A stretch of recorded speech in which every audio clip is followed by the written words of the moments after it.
Well, of course, it's clear that we need to improve our governance, we need to bring down corruption. Obviously, you can't wait for one for the other to happen. It must be done simultaneously. There will be some amount of problems faced during the period, but I think we must be clear that we need to get GDP growth up one way or the other. And I wouldn't say one way or the other, I would say in every way. So whether it's the Reserve Bank pitching in, whether it's the Finance Ministry pitching in, whether it's policy making bodies that pitch in. For example, this formation of the CCI under the Prime Minister to clear large projects is a very good idea. I hope it is executed well, and we should have a similar body that makes sure that even smaller projects get cleared. The decision-making delays have played havoc with India's growth rate. How badly do you think the previous budget with all the retrospective taxes, how badly do you think that hurt investor sentiment, both domestic and foreign, sir? I think there were two things. One is the perception of India fell dramatically after the introduction of the GAR provisions and the retrospective amendment. That damaged our economy very considerably. The second thing which I think has affected industrial output a lot was increasing the excise duty by 2 percentage points in the last budget. I don't think we can afford any increase in either indirect or direct taxes.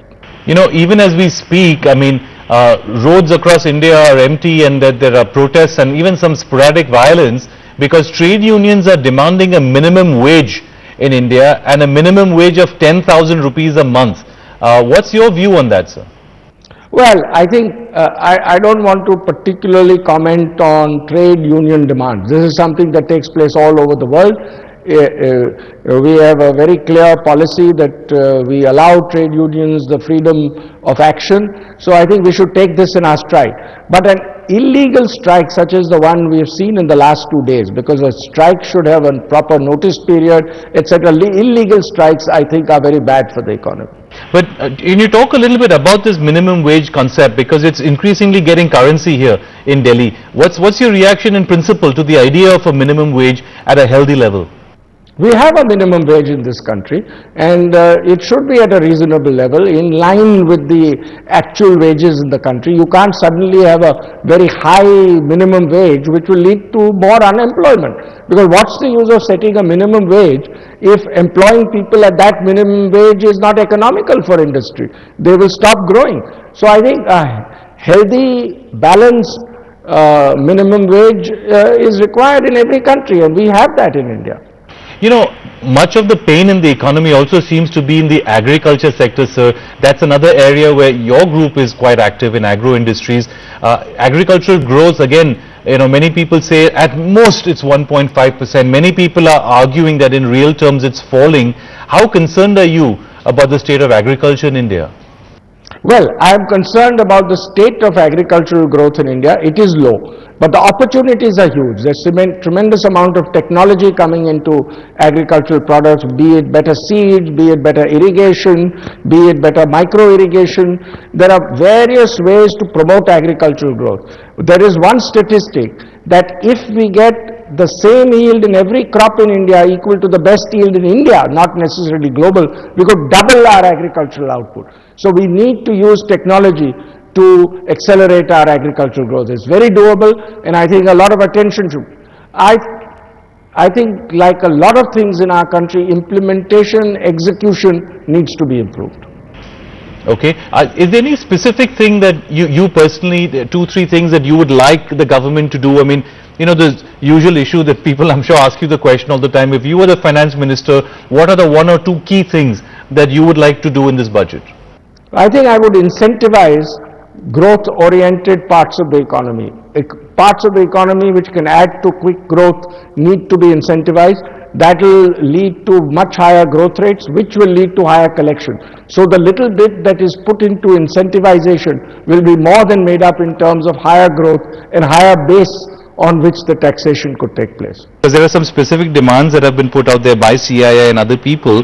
I think if you could sort of reiterate them here. There are many, Jahangir, there are many areas where the revenues of the government can be increased and be very good for the economy of the country. I'll just talk of one example. We are a very large importer of vegetable oils, edible oils in this country. Now we had until very recently zero import duty on crude palm oil, which is the main vegetable oil imported mainly from Malaysia and Indonesia. And as soon as we brought duties down, the Malaysians and Indonesians added an export duty. So prices which were expected to fall here did not fall because we had to contend with their export duties. We should have a 10% duty on crude palm oil.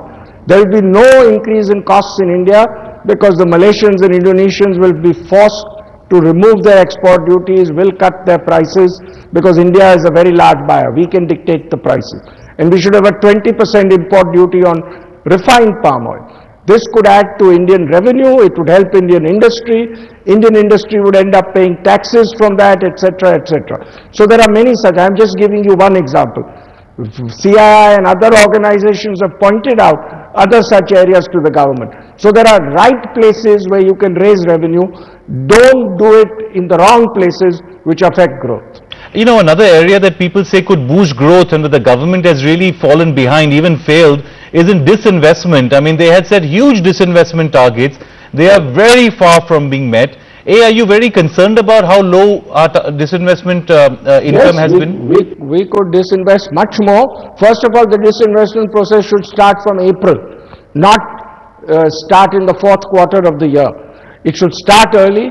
It can be much more than we have been actually achieving, and disinvestment need not only be shares. There's huge amounts of land owned by government and government organizations. There could be tremendous disinvestment in terms of land.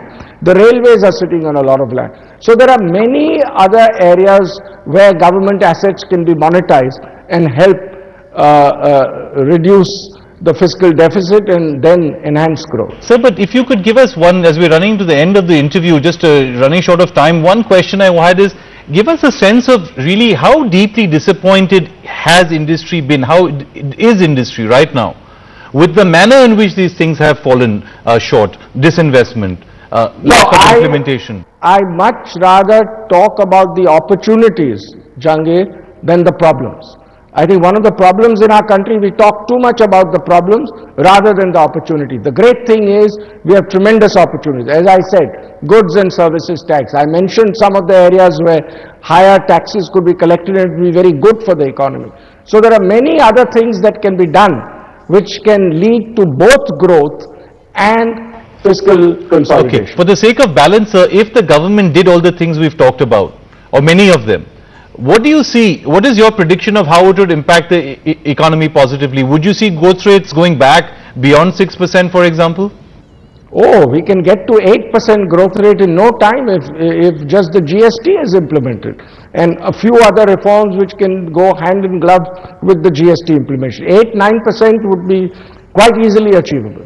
And conversely, again, as I said, for the sake of balance, if I know you don't want to get negative on this, I know you're an optimist, but the viewer needs to understand, if the things we've talked about largely do not happen, what's your worst fear for markets or GDP growth?